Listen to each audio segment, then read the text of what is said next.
square root of the absolute value of x minus 2 for all x. Which of the following statements is true? Okay, so when you're looking at equation, is that kind of scary? A little bit? I'm gonna like progressively draw the image. So let's start by, as if you're in Algebra 1, I want you to write on here absolute value of x. And our absolute value of x was a parent function that looked like this. We're all drawing the function. Okay, the next one that I want you to draw is going to be absolute value of x minus 2. That basically means I'm going to shift to the right 2 units and then make my absolute value. So basically I'm progressively building this formula. And then we have square root of x. So you should hopefully recall square root of x was like a little curved graph like this. So if I mix in these two together, which basically is the absolute value, square root of the absolute value of x minus 2, it's actually going to look like this. So we're building it from Algebra 1, transformation, and so on, and putting it together. So just by looking at this graph, let's see. Abby, go ahead and read part A. F is continuous but not differentiable at x equals 2. So what is this sharp turn called from unit 2? It is a cusp. Can we differentiate at the cusp? Absolutely not. So we know automatically that's the right answer. And B, C, D, and E, they're all true statements. What's up? Wait, why is the cusp at 0 and not 2? Oh, that's my mistake. Ooh, anyone else catch that? I'm going to keep that on the video at 2, right here. So that will be the right graph. Thank you. Maybe I was testing you, right? But not really. I had a moment. All right, number 12, Andrew, let's read that part. Using a substitution, u equals x. I don't know. I'm not. That's okay. The integral. Dx is equal to which the following. Okay, so for this one, don't even look too closely on this one. I would mainly focus on this guy because by process of elimination, we'll get to it. Okay, so let's kind of recall u substitution. We let u equal x to the 1/2. And then we have du is equal to, bring the power down. What is one less of that power? Negative 1/2. And then we have dx. And then we have, I want to make sure this right here is going to go to the other side. How would I make it go to the other side? By multiplying by 2. So then, by process of elimination, let's see what's happening here. I'm going to write this in this manner.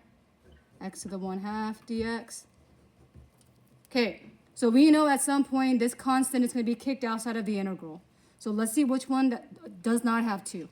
Which one does not have 2 outside of the integral? D and E.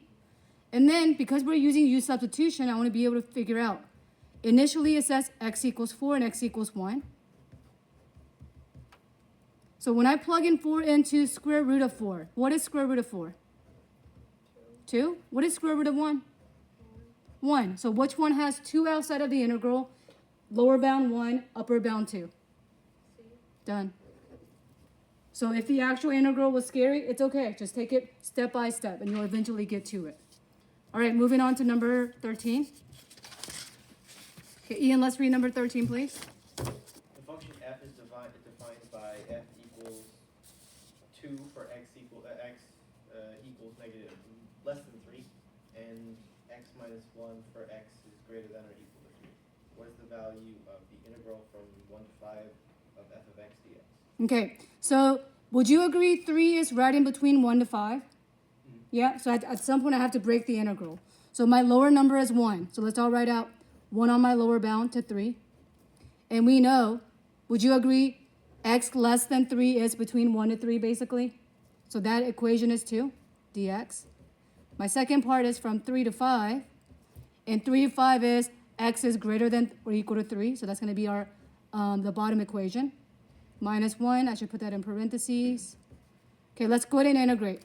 Any constant when I integrate is simply what? 0. Oh, that's derivative. Just add an x to it. So we have 2x from 3 to 1 plus, and again, I'm going to open my parentheses. Let's do a quick rule on this one. When I integrate the next one, it's going to be 1/2 x squared. Would you agree on that? one more of the x power, current power is 2. And when I divide it by 2 is 1/2, yes? Okay? The next one, minus, just like 2 integration is 2x, negative 1 integration is negative x. And then close it. And that we're going to integrate or plug in from 5 to 3. The hardest thing on this one is plug in the last part of the number. So let's see what that means. Let's do this piece right here first. We have 2 times 3 minus 2 times 1. Is everyone okay with that one? Okay? The next one, I have to plug in the 5 to both components and then minus it. So I'm going to say we have plus. Because I'm thinking ahead, let's do a bracket. We have 1/2. X squared is how many, guys? 5 squared is? 25. Minus 5. And then close your parentheses on this one because our negative is going to matter. When I plug in 3, we get 9/2. Is everyone good with that? And then I plug in 3 is simply 3. Y'all see how messy that inside is right here? Okay? Let's do the not messy part. What is 6 minus 2? 4. Very good. On the next piece, watch what I write. Instead of 5, let's put that as negative 10/2. So I could have common denominator. So what is 25 minus 10? 15. So put 15/2. The next one. Let's rewrite 3 with over 2 as 6/2. What is 9 minus 6?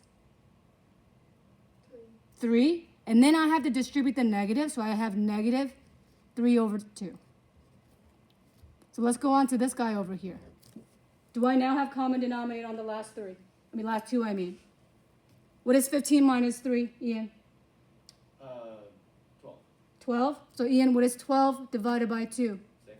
So really in the end, 4 plus 6 is how many? 10. 10. Done. It is quite tedious, but it's not hard to do. Okay? It's a lot of fractions, but at least they were divided by 2. Okay, Harad, let's read the number 14.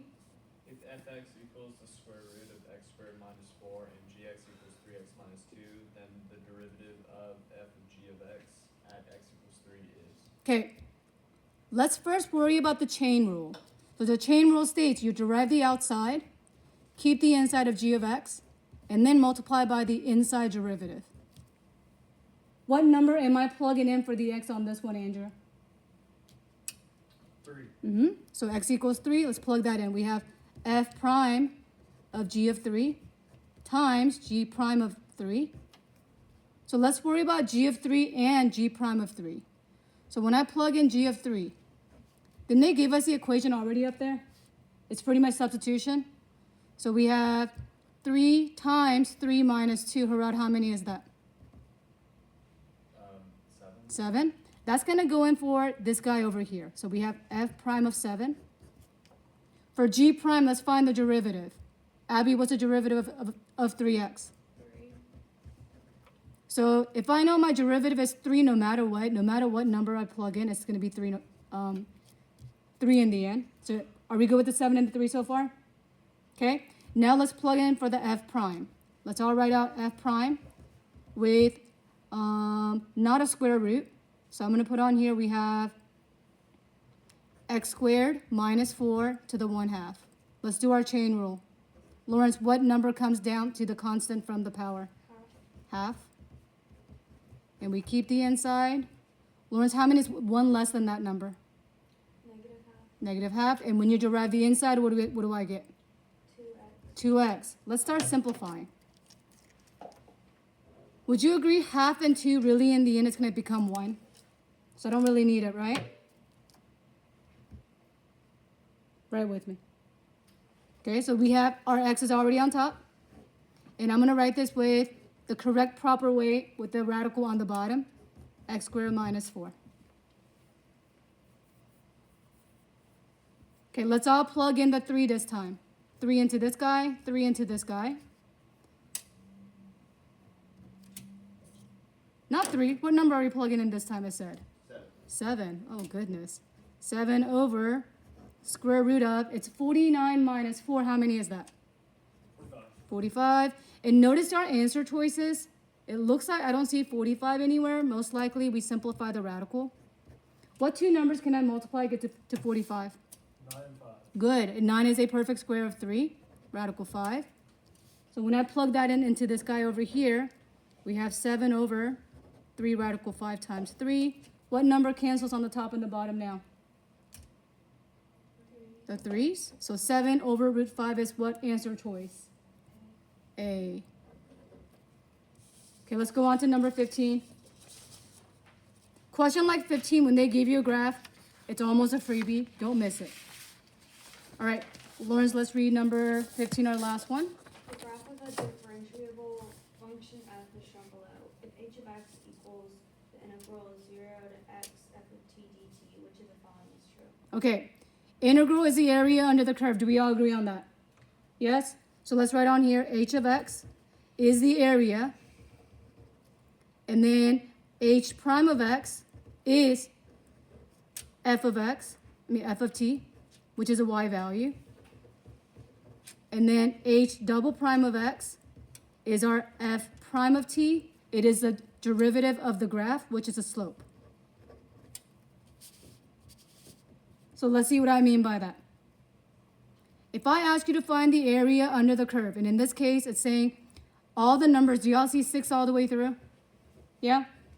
So if I want you to find the area between this and this one, all the area under the x-axis, is it positive or negative? So let's all put negative. Put negative. The next one. At 6, what is the y value at 6? 0. So we have a negative and a 0. And then at 6, if you were to create a tangent line, would you agree my tangent line is a positive slope? So if I were to order this from negative to 0 to positive, the only one that's going to satisfy is what? A it is.